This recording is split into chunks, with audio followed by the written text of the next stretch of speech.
Real quick, what did you think of Andor Episode 4? I told you last week, I teased it was kind of the start of a new arc to the show. Yeah. Was I lying? No. I don't know.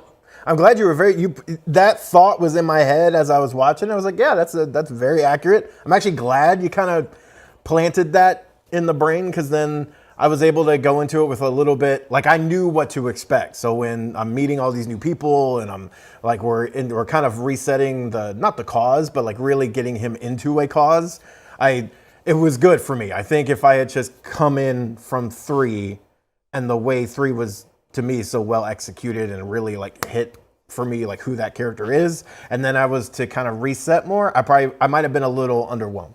But I had that in my thought already. So then when I went in, I was able to just enjoy the people and the relationships. And I liked it. I enjoyed it. Yeah, I also like the expanded look of the series. Yeah. Like I said, Tony Gilroy likes to do ensemble things about how different people have to face moral decisions in kind of these systems that are not so great.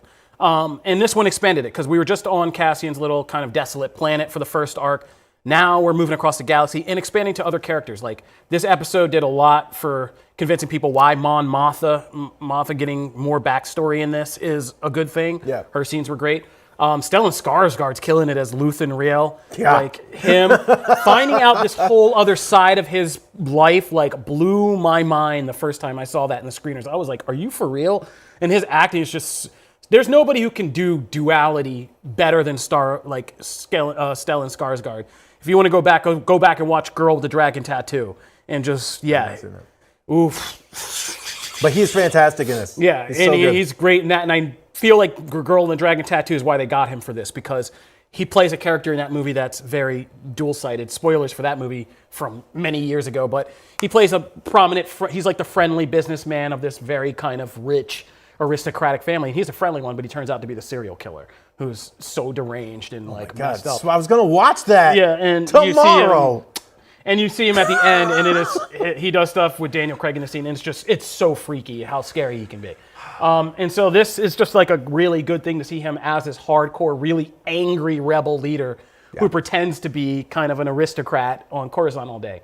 I didn't wait 2 seconds. There was not a shred of real evidence for this, but it did not stop me from going in and being like, his character, they purposefully made him a dealer of rare, valuable antiques. Is this our best hope, Matt, for Doctor Aphra? Holy cow. What? Yes. Oh my God. Why didn't I put that together? Oh. They need somebody he knows through the antique world, who also deals in shady things. Could we possibly get Dr. Aphra? Because Chelly Aphra is alive in 5 BBY. I am so annoyed at myself that I did not think about that. It's like one of the first things I wrote up. Jim was like, what? And I was like, I'm writing it. Yeah. Yeah. Yes, please let that be the case. I would love for this to be the backdoor to how we get our first live action, Chelly Aphra. Oh, man, that would be amazing. That's just somebody that Luthen Rael knows. And yeah, it's... there's not any evidence of it in the episode. Let me be clear and calm everybody down. But you just started that fire. But the choice to make Stellan Skarsgård this rebel, shady operator who's also dealing in rare antiques is a choice. Yeah, right. There's not that much of that in Star Wars, and there's only a couple characters who deal in that lane, and Aphra's one of them. So I don't know who I'm casting for it yet. Laura Condon, somebody like that. Oh my God. There's a lot of really good part Asian actresses. I don't scrutinize a lot of character castings, because I've learned now that most of the ones that I felt uneasy about turned out to be great. Yeah. So I've learned that I'm not a casting director. That's not my thing. So 9 times out of 10, if I have a little apprehension about something, I'm probably going to be wrong on it, and they're probably going to be great in the role. It hasn't worked out every so often.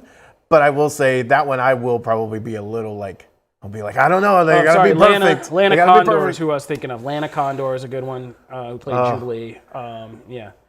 Well, no. I'm not a casting director, but there are some good people who could do it. Oh yeah, we should come up with that for next show. We should come up with our 2 top choices. Ooh, yeah. There you go.